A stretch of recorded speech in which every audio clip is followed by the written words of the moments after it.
તો આ જે વિડીયો વાયરલ થયો છે તેને લઈને ગૃહમંત્રી હર્ષ સંઘવી દ્વારા નિવેદન આપવામાં આવ્યું છે। ગૃહમંત્રી હર્ષ સંઘવી નિવેદન આપ્યું હોવાની વિગતો હાલ સામે આવી છે। તો ભરૂચના ઇન્ટરવ્યુ મુદ્દે હર્ષ સંઘવીની પ્રતિક્રિયા સામે આવી છે। ભરૂચની ઘટનામાં ખાસ કરીને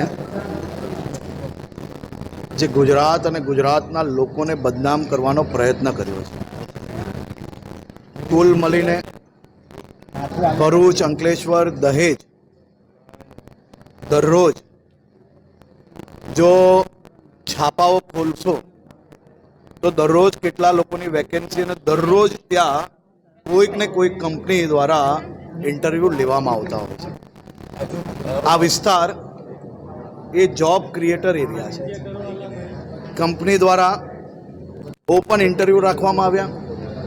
એ કંપનીની એડ જો તમે જોશો અને એ એડની અંદર કેટલા એક્સપિરિયન્સ્ડ લોકોને એ લોકોએ બોલાવ્યા છે તેનાથી આપને અંદાજો આવી જશે।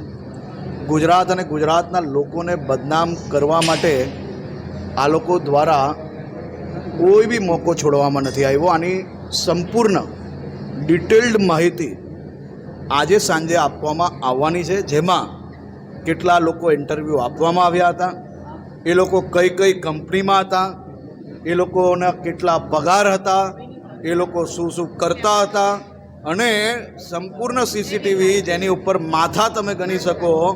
કોઈક ચેનલ દ્વારા તો 25 લાખ લોકો કહેવામાં આવ્યા।